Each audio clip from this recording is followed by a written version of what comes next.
Welcome to Grit, the Real Estate Growth Mindset podcast, hosted by Brian Charlesworth, founder of Sisu. Sisu provides growth automation software for real estate. You'll hear stories from real estate thought and technology leaders, team owners, and brokers on how they grew their business in a rapidly changing industry. You'll learn how to transform your brokerage and teams into a high-performing and analytics-driven business so you have a new, durable, competitive advantage against disruption in your market. So let's get right into it. All right, everyone. Welcome back to the Grit Podcast. It's Brian Charlesworth here, and today I'm here with Jeff Quintin. As you all know, I'm the CEO of Sisu, the growth automation software for real estate, and Jeff Quintin is the CEO, team owner of the Quintin Group. And, you know, when I met Jeff, it was about, probably 2.5 years ago. It was at a KW event. Frank Klesitz was gracious enough to introduce us at a dinner. Anyway, since then, we've come a long ways together. So Jeff is a great customer of ours at Sisu, and I'm looking forward to having him on the show today. So, Jeff, anything you want to add to that? No, I just want to say it's an honor and pleasure to be here, Brian. I appreciate it. And for sure, your system, your product has come a long way. And we're very grateful to be part of that journey and also a customer as well. So thank you for that. Yeah, our pleasure. We always love seeing people grow with us. And so it's been a fun journey for us. Yeah, for sure.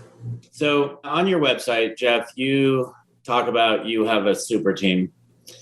What is the definition of a super team? What is that? Tell us more about what you have.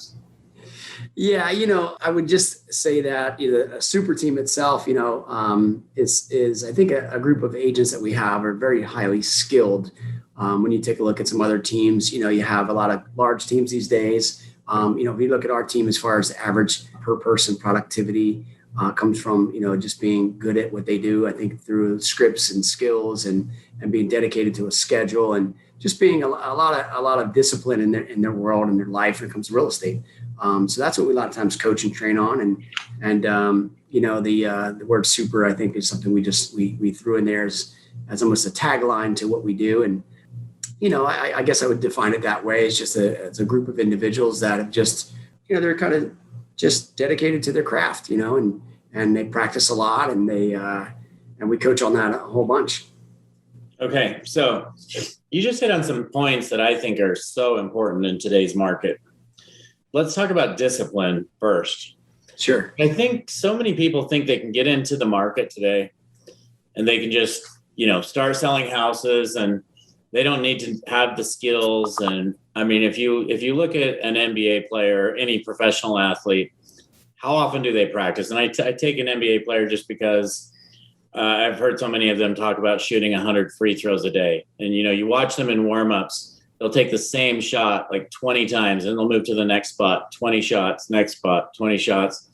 It's so important in real estate, but most don't do that. So talk about how do you motivate your team to do that? How do you get them to really want to do that? And if they're not willing to, do they squeeze themselves out of your team or how does that work?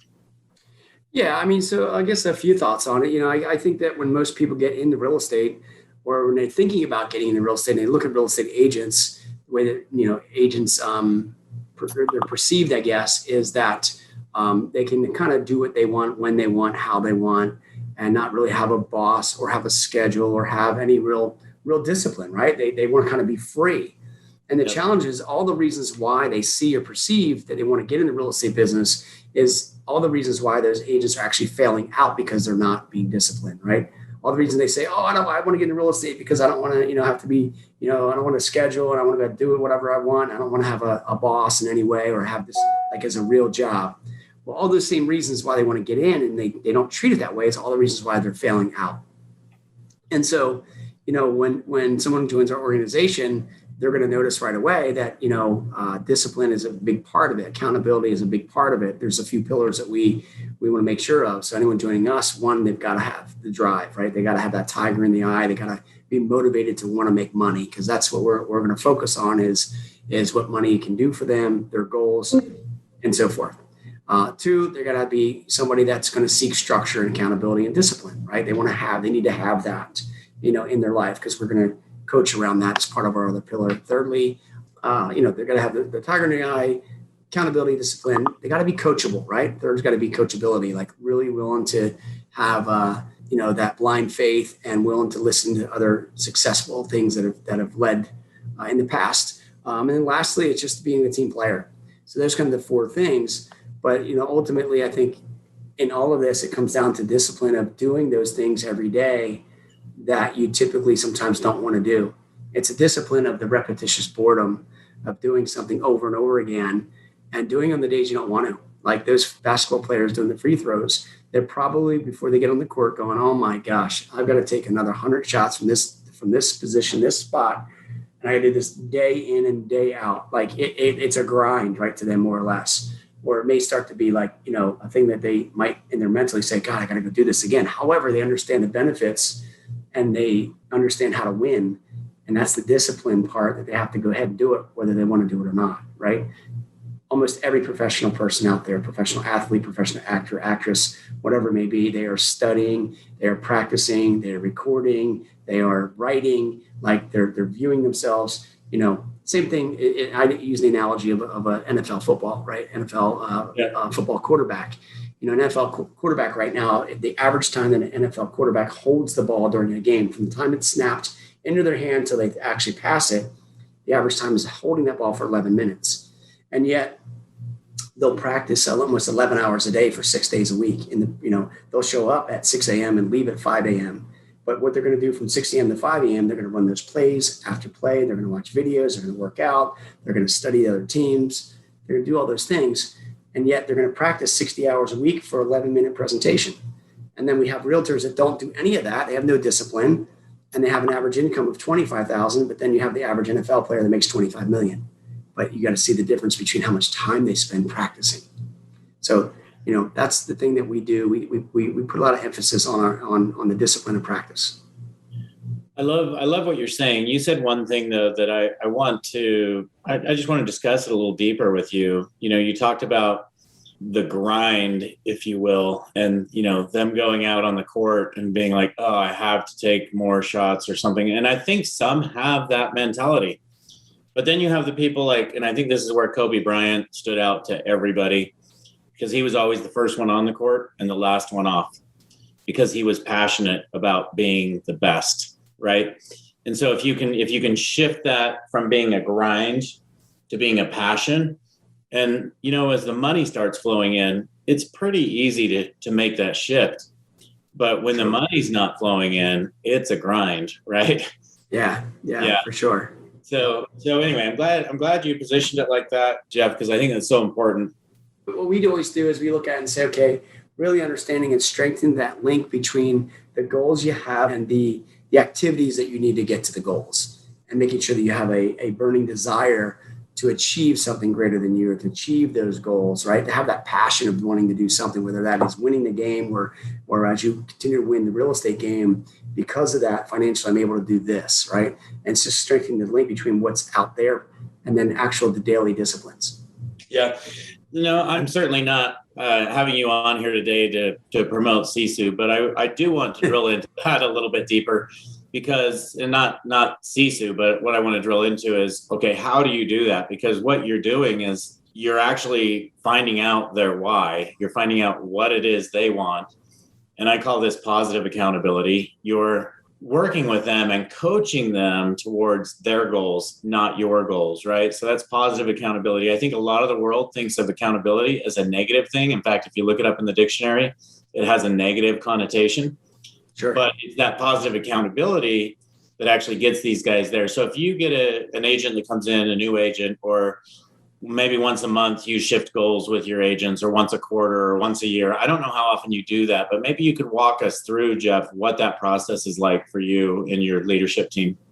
Yeah, certainly. There's actually, it's interesting you bring that up, because I do this all the time, and I may even have this here, but basically I recently sent out to the team 6 different questions, right, that were asked.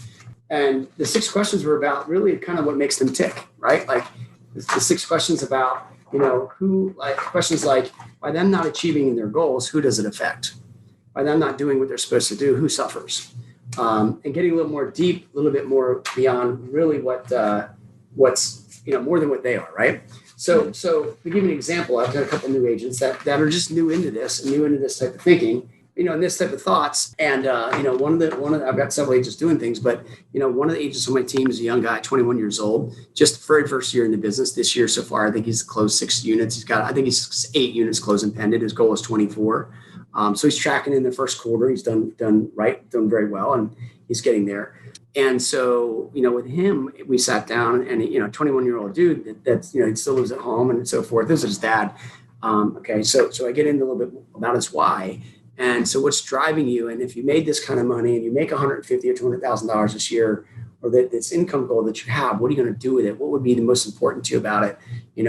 And instead of getting into like with him about, I want to go buy, a new car or something, all these different fancy things, he and I kind of got deep into it. What came out of it was, my mom lives with her brother, and she's not in the best home environment, and she lives out of the area. And so by me earning this money, I'm going to then rent a property for her to move closer to me, and I can spend more time with her and get her out of the environment that she's in with her brother. And I said, okay, that's awesome. So let's talk about some structure around that. And so what he's doing right now is every single month, he's putting $1,000 away, regardless whether he sells a home or he doesn't sell a home. Like he's forced savings. I made him go to the bank, get a separate account for his mom, call his mom up and say, Mom, here's my promise to you. Here's my goal for the year, 24 homes I'm going to sell. This is my income goal. And every time I get a check, I'm going to take a certain amount of the check. I'm going to put it towards your account so you can move out of this house and go to a different rental I can put you in. By the end of this year, I'm going to have the money saved to move you closer to me.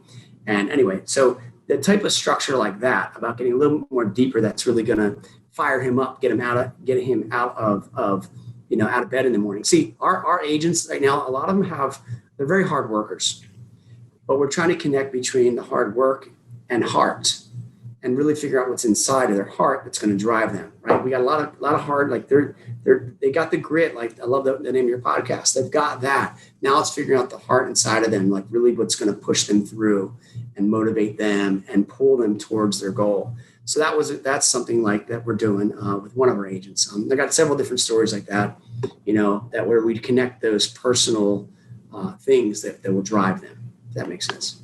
So, yes, if you're an agent listening to this, take this to heart and do this exercise by yourself. If your team leader is not doing this, it's definitely something you need to understand. Like, why are you in this business? And it's not because you like to look at houses, because that's not the business you're in. You're in the business of sales. So, Jeff, you talked about failing out, and you talked about your average agent produces, at a certain level. What is the level, if you don't mind sharing? What does your average agent produce at a year? And then I'd like to get your vision of, what's in the future for the next few years. And personally, I think the market is at a place where, it's different than what happened in 2008. It's basically, there's such a lack of inventory. I don't know if it's like this where you are, but such a lack of inventory that agents need to be more skilled to be buyer's agents. And I think it's going to weed out a lot of those agents. I'd like to get your perspective on that.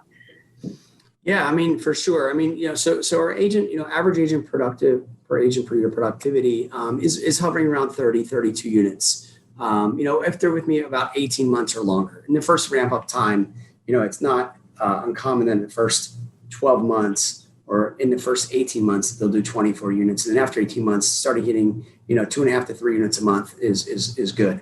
Now, we have some agents like this year, Frankie's already at 35 units or something like that already in the first, up through almost the end of April. Yeah. So his goal is 60, right? And he's on track to do 60. This dude right now, Frank's been with me, he's been with me a long time, but his goal is, now he's an agent on my team. His goal is 60 units at $500,000 in income. He's already earned this year more income, paid and closed what he made all of last year, right? And then you have David on our team, and David, his goal is 120 this year, right? And we've now brought him on an ISA personally and another personal assistant, a VA for him outside of our other right there. But, he'll normally do like 80, 90 units or whatever annually. And this is a guy that, also that he makes, right now, last year he made over $350,000, 31 years old, right? And then this year his goal is to get to 400, over 100 units, 120. So long story short is we have these agents that they're young and they're hungry and they're doing it, but they've got to put the time in, and that's what they're putting in for the first 12, to 18 months to get themselves ramped up. It's all about skills. To win in this market, it's the most skillful agent. And I think that right now, for us, the way our team is designed, we don't just have just a listing agent or listing division or listing side and a buyer side. We just have salespeople.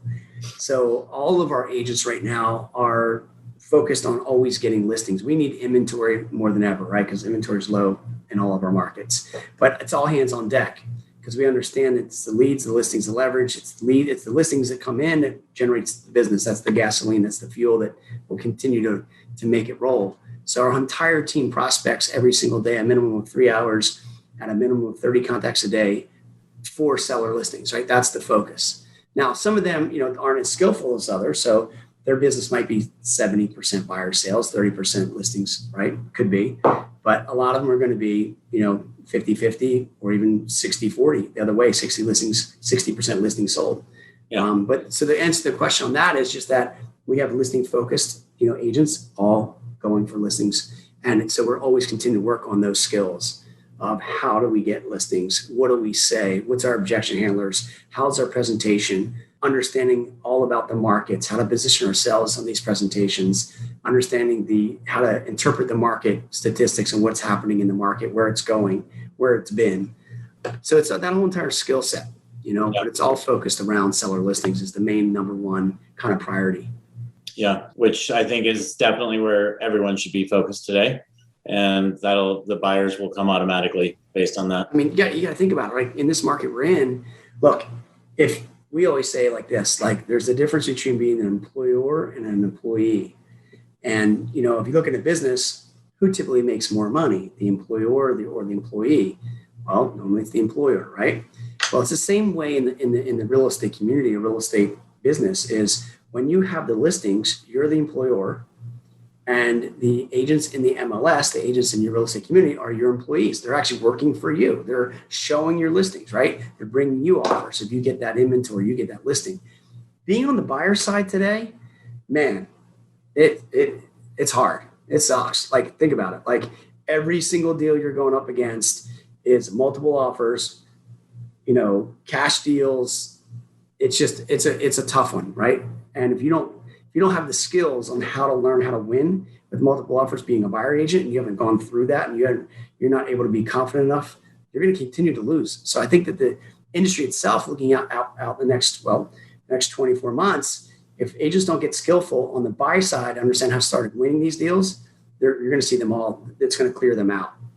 Yeah. Or they're going to have to step up the game and learn how to get listings, which means also you got to get the skills on how to go be a listing agent, right? So I think that, it's like anything. I think that this next 12, 24 months, you're going to see that the, most skillful agents are still going to rise to the top and the other ones are going to go out and get out of the business. That's just my opinion. Yeah. So the message I'm hearing, Jeff, is you need to sharpen your skills, and you're either going to choose you're going to choose to sharpen your skills around being a buyer's agent so you can actually get people under contract and learn how to communicate better with agents and learn how to say the right things, how to submit the right kind of offers. Or B, you're going to have to become a skilled listing agent, which means you're kind of starting over and figuring out how to set listing appointments and how to go out and get those listing appointments, right? And then how to effectively sell listings. And for those of you new in the business, it hasn't always been that a listing sells in the first weekend, right? No. What's going to happen when that changes and it becomes, that it takes 6 to 12 months to sell a listing again? Yeah. I mean, in a normal market, normally you could say, okay, well, your fastest way and the fastest way to make money quickly is you can take a buyer out this weekend that was pre-qualified, ready to go, get them under contract and close in 45 days and you get a paycheck. In a normal market, that can happen. It can happen that quick working with a buyer. In a normal market, you get a listing, you put it on the market, then it actually might sit on the market for 90 days, 120 days, 150 days, 5 months. In a normal market, that's normal that properties would sell for 3-4 months, right? That's just a normal thing. So if you were a good listing agent, even if you got a good, well-priced listing, it still might not sell for 3-4 months. So that's when your paycheck would show up. So you have a choice as a new agent in normal market, buyer's agent, take a buyer out, sell them, close in 45 days, you got paid quicker. That was the way we were coaching, right? Today, it's completely different, right? Today, you can't get you can get a buyer, get them under contract, but the chances of you getting them under contract is the key, right? Like that's the problem. That's the challenge, right? So you got to be very skillful to learn how to do that. Otherwise, if you could get the listing, boom, that's your paycheck in 45 days now. So it's a different time frame of what's going on in the market. And I think that it's going to be this way for a while until inventory starts to rise. But look, it's called BC, right? Before COVID, even in all markets, inventory was low anyway. Markets were thriving and good anyway. Markets were still in an upswing seller's market. So, even if we're down 50% in inventory right now, or even, down, 2/3 of inventory down, which a lot of markets are, even if it comes back to where it was before COVID, the market was still good. It's got a long way to get there. But anyway, I think it's just either way, these agents right now you have to work on your skills. And that's the bottom line. I mean, it's interesting because we do this exercise, right? We write down on a piece of paper, agent A and agent B. And if you wrote agent A and agent B, just picture this, write agent A, agent B on a piece of paper with a line in the middle, and then write 100 on each side, 100 and 100. And then below 100, if you write on this side 80 and on the other side write 50, okay? And then below that write 5,000 on both sides. Well, what this is basically showing is this. Agent A goes on 100 appointments and converts 80%, and basically converts 80% and makes $5,000 each deal. Agent A makes $400,000. Agent B over here goes on the same amount of 100 appointments, but is only at 50% conversion, and each deal is worth $5,000. Agent B makes $250,000. Well, Agent A and Agent B actually both went out on 100 appointments and spent the exact amount of time, and yet Agent A, because their skills, they converted between up to 80% versus 50, and they made $150,000 more in income. And it was all because of the presentation and the skills that Agent A had versus Agent B. But they just both spent the same amount of time. Right. So let's say somebody doesn't have the skills. How do you discover that? How do you know that? And how do you work with them to get their skills up? Right. I mean, how do you identify those weaknesses, Jeff? That's a big part of the key, right? You're bringing in these brand new agents and you're having to see, okay, where's the breakdown? Well, I think that number one is we are in the communication business. So the skill of communication, the skill of understanding what to say and how to say it, the language of real estate, understanding the objections. So starting out first is understanding, okay, if I'm going to present or I'm going to prospect for a buyer or seller, what's my conversation? What are the objections they're going to give me, right? What should I say if they say this? So understanding what to say and how to say that is first and foremost is learning the skills of the language, the communication. Yes. Next part, I think, is you got to then take that and learn the inventory. You have to learn the market. You got to learn the product. So, when someone comes on board with us, we put them through basically a script masterclass that I teach on, and we do that twice a week. And at the end of that class, we go from a typical regular call, just listed or an expired call, all the way into a pre-qualification, all the way to the presentation of a full listing presentation. And our agents have to do that in front of the agents. And they present. We do a mock-up presentation. And in that, they're throwing objections to them. We're making it as real as possible.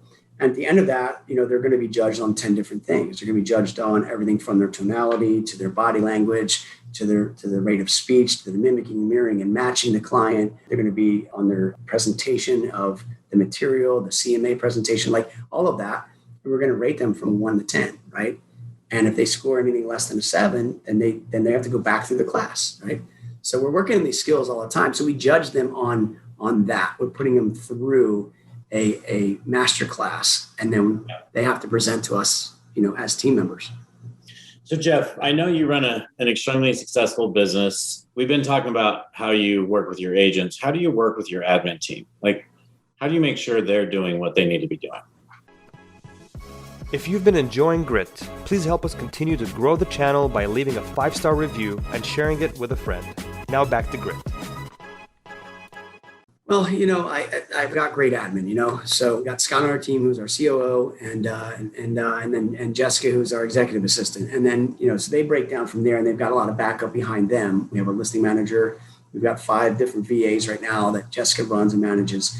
So, we have a very, clear job description on what they should be doing and what's most important to them and where their focus should be and where their time should be spent. And then we break down, we do an exercise. I did this the other day with our executive assistant, Jessica.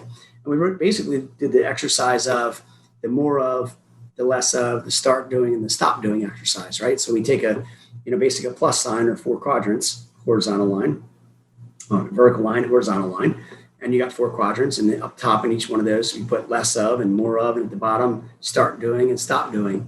And I have them write down all the things that they want to do less of. It's not important, or they want to delegate, or they're just not happy with. What should they be doing more of that's more productive? They write that down. What do they want to start doing? What do they want to bring on? What system, what process that they see that's broken, but I need to start that. They write that. And then absolutely, what are they going to stop doing? I'm going to draw the line in the sand, no more. And then we basically take that and we look at it and say, okay, well, get the less of and the stop doing. That becomes someone else's job description, and go find and hire that. Most time that's going to be to a VA. And then they just spend their time in the start doing and then to do more of, so they can move forward. So we're coaching on those type of things on a weekly, monthly basis to make sure that they're focused on what's most important, and the other things that aren't, we're backing them up, typically with a virtual assistant that can take that off their plate. Great. Okay. You're part of this, you're part of Gary Keller's mastermind. You have been for a long time. What kind of stuff are you guys hearing right now? And just not necessarily from Gary, but from, that's a big group of teams that are super high producing teams. What is the outlook of real estate based on what you're hearing from people like that and what you see? Yeah, well, I appreciate bringing it up. In fact, we had a mastermind meeting today, literally this morning. So it's very in the forefront. So, I think that overall, when we look at some of the information that Gary provided us this morning, he was giving us a little bit of the data of the market between what interest rates look like, how that's affecting the market, the GDP, how that's affecting the market. And basically, the overall consensus is, look, the remaining part of 2021 is still going to be very, very good. Right? People are spending money. That's what we looked at today. I don't know about you, but if you go out to wherever you go to, right? You mountain bike, right? I bought a new BMX bike in December. I searched around the country. There was 2 of them, the one I wanted. Yeah. By the way, I broke a pair. I stripped out a pair of my cranks. So I called up the company, and they warranted them. But the color that I have black on my bike, they're like, we don't have them. They're back ordered for 2 months. The actual factory, they're sending me a new pair, right? So the point I'm trying to make is the reason why they don't have them because they're sold out because people are buying it. People are spending money. They're just spending money. They've got the money and they're spending it. So that the GDP overall, people are spending. The stock market right now is doing tremendous, doing very well. People are making money in the stock market. So between the stock market and interest rates and money being so cheap to borrow, this is still going to be strong, I believe, for the next 12 months, at least the remaining of 21. Now, what Gary says and everyone else is thinking is by 2022, who the hell knows? Nobody knows, right? It's a crapshoot. We just don't know. But I think that the remaining of this year will still be strong, just like it was 2020, is the overall consensus.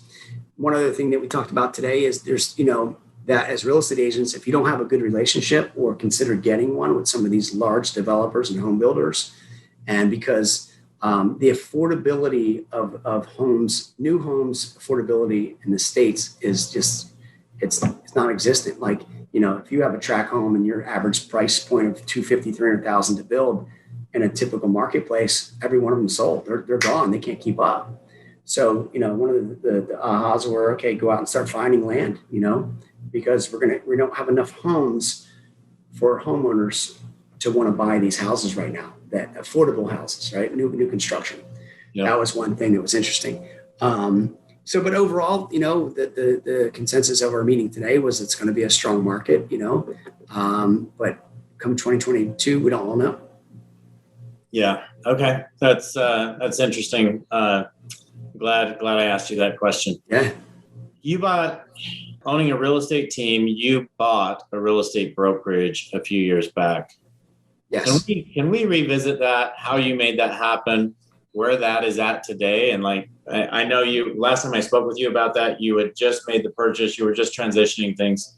Like, was that a good move? Is that something that people should be doing? Like what? Yeah, I mean, look, I think that the ability to buy a real estate team, real estate business, whichever, I think is awesome. In fact, I'm in negotiation and with two that I'm looking at right now, or not negotiations yet, but in the phase of the due diligence Discussion, basically. of it. Yeah, basically just going over it and trying to figure out the valuations and so forth. So this deal, I didn't per se buy it where a typical purchase would be, where we'd establish an evaluation based upon the multiple and say, okay, it's worth X and I'm going to pay you X over a period of time. What I was able to do was I was able to go into an existing independent company that is also in the resort secondary market in the Outer Banks. And they have a rental division, and then they have their sales division. And the sales division at the time had about 30 agents. And the company has been established for 30 plus years, but their real focus was on their their summer rentals, right? Their vacation rentals, their weekly rentals, and not so much on their salespeople. But the salespeople that were there were salespeople that had been there a long time, had some loyalty to the company. But the average agent there was, probably at the end of their or towards the end of their career. So they're the veteran agents, been around for a while. I took over the sales team. And basically, the first year, just came in and empowered them, gave them the ability for our CRM, gave them some leads, been able to take on their current database of the rentals and the tenants in this company and promote them and get their interest, and then send them back to the agents. So that was the typical model, and coaching and training them up a bit as much as I could. That was for the first year, and so we structured a deal out where a certain amount of the company dollar coming in, went to me, and a certain percentage went back to the company that these agents came from. And basically, we kept the name. We did bring them over to Keller Williams, but we just called the company Resort Realty, and that came as Resort Realty Team under KW.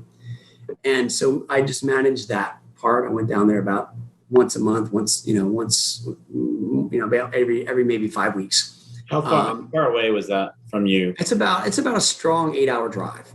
Oh, wow. 7.5, 8 hour drive. Yeah. I mean, I'd leave at, 9 in. I'd pull in there at, at 5 o'clock at night. You know what I mean? And then, so it's an all day deal.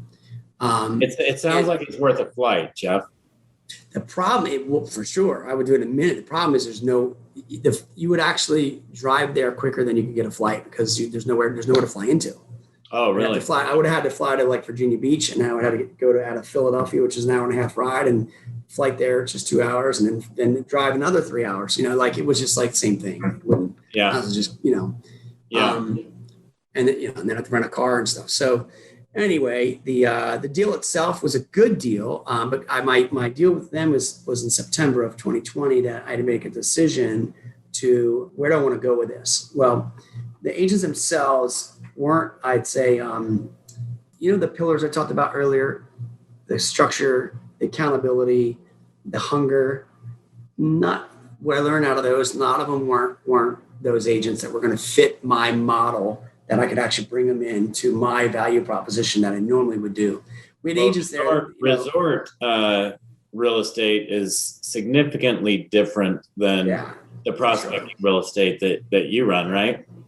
It's totally different. And, you have these agents that are veteran agents, and, I can provide them a lot of leads, I can provide them a lot of services and value. And ultimately they were like, you know what, I'm doing 4 or 5 deals a year, and I'm okay with that. I don't need to do 10 or 12 or your goals of getting me the 2 a month, right? They were okay.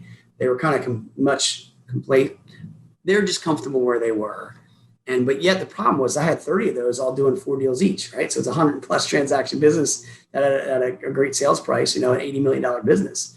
But yet at the same time, it just wasn't the model. So what I did in September was I said, okay, those agents that want to come over here, then great, we'll work with you on our model. Those that don't, then you're just going to become an independent agent inside KW. And almost 90% of them went that direction.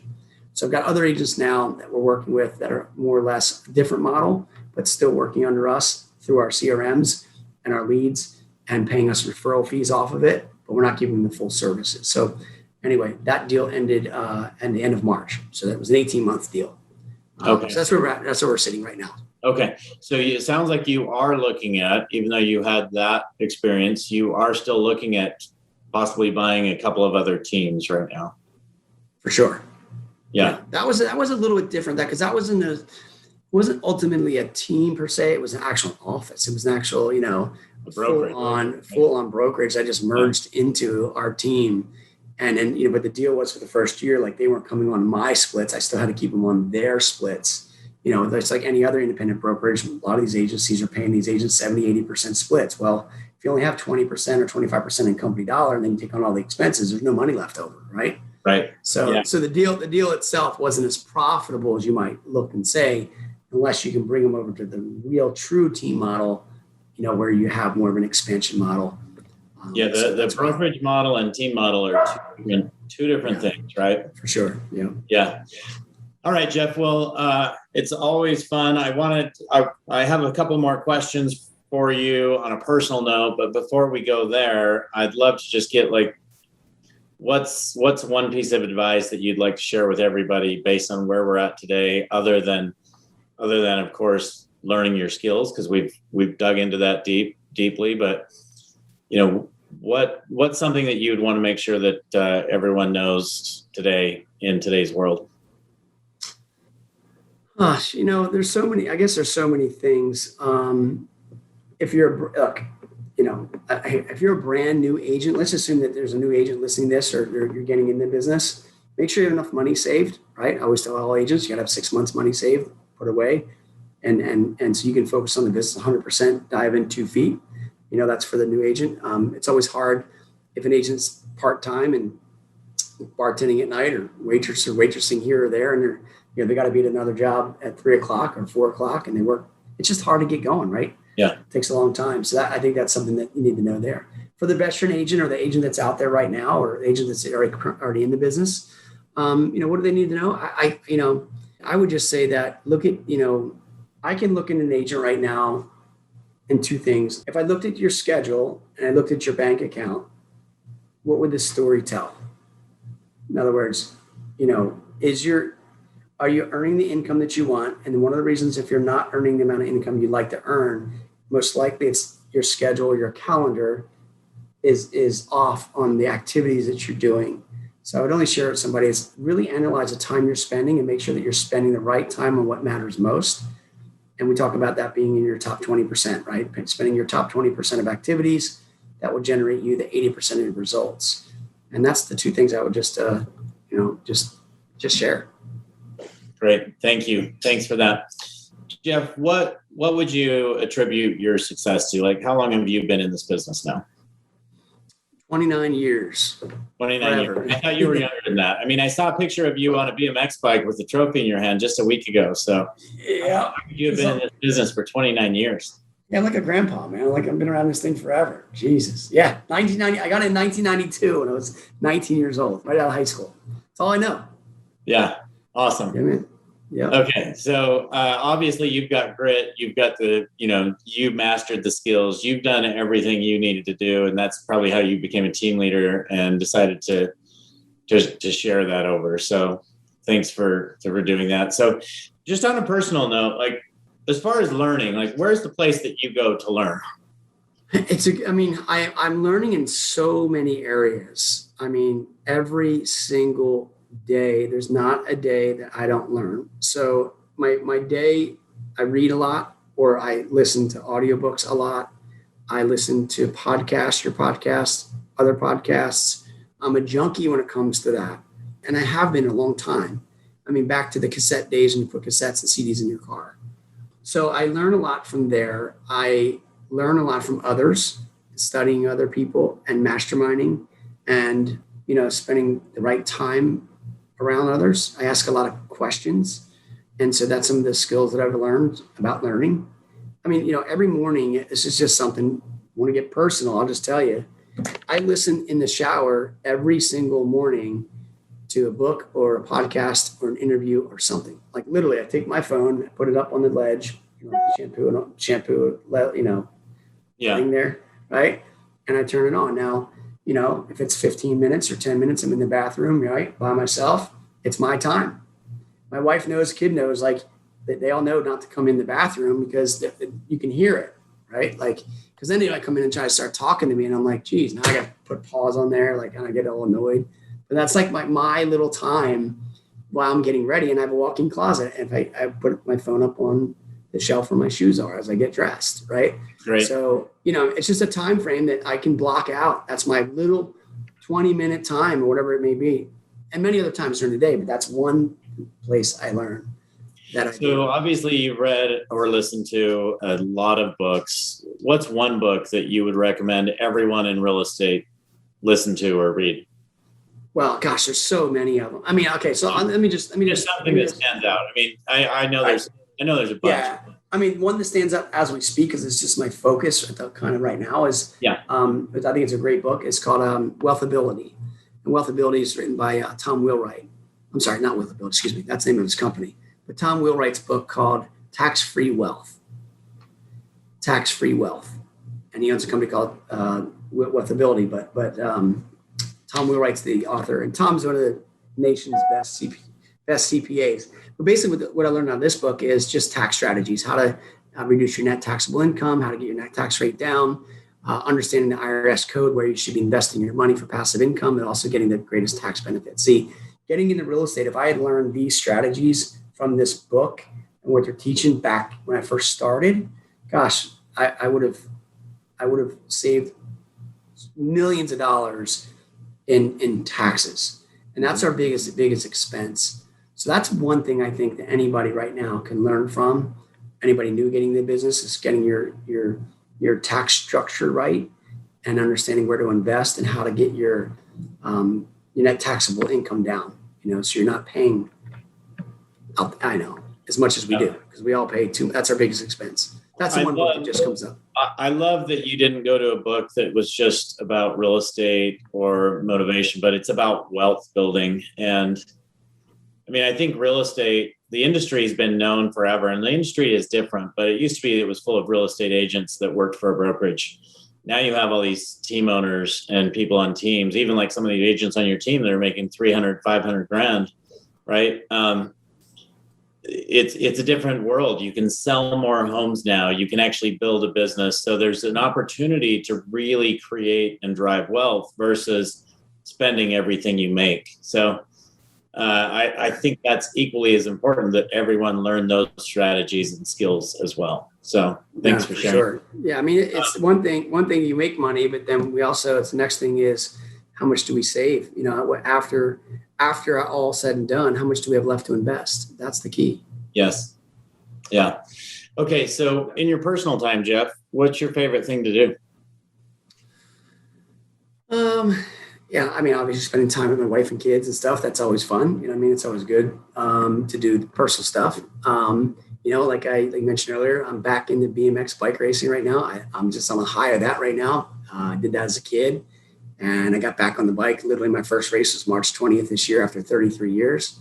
So that's, I've been spending time there, and, I went to the track last night and practiced, race every Saturday, sometimes twice in the weekend. Wow. So that's fun, and then I actually Sunday night I played roller hockey. So I play roller hockey. I do that for fun. I surf when the water warms up here. So I'm very active as far as those kind of things. A lot of extreme kind of sports, I guess you would say, than your typical ones. So that's fun. That's about it, really. Yeah. So you love extreme sports. So what was it that drove you after 33 years of not doing it to get back on the BMX bike? And not only get back on it, but to compete competitively. Yeah, I mean, so I would always, I've stayed in touch with a couple of guys that got back in it, right? Like, so guys that were racing with us in the late 80s and so forth, and many of them got back in. So I've been following them on Facebook and stuff like that and seeing what they're doing. I'd stop out the track the last couple of years, and I'm like, man, you know what would it be like if I got back in it? And I was always thinking like, this is a kid thing. Like, there's, teenagers and little kids and stuff. And I would ask them, like, literally, if I get back in the 46 to 50 group, is there anybody racing? They're like, dude, you have no idea. There's a ton of guys in it. And sure, there is. I mean, I'll show up, there's 8 guys, there's just 12 guys. I mean, there's not just 2, like at a state event. You go to nationals, there's 100, you know what I mean? Like, in this. And by the way, I'm starting back to the novice. That's just novice. Then it goes to intermediate, then it goes to expert. But if you look at the whole entire group, there's a lot of riders between 46 and 50 years old right now, believe it or not. So it just inspired me to do that, and the COVID thing, I was getting a little bit lazy, and, I'm not the guy, I don't like going to the gym. I mean, I go to working out and stuff like that. It just gets me boring. I'd rather go out and do something. Right. And bikes have always been a passion of mine. And I just said in December, I told my wife I'm buying myself my Christmas present for myself. I'm getting back into BMX bike racing. So I went full in, bought a bike, the helmet, the gear, everything. And then I would just go out the track, start practice riding it, So now here I am, 5 months later. Yeah, I think it's awesome. I'm a big mountain bike rider, and getting out and the fresh air and doing what you love to do.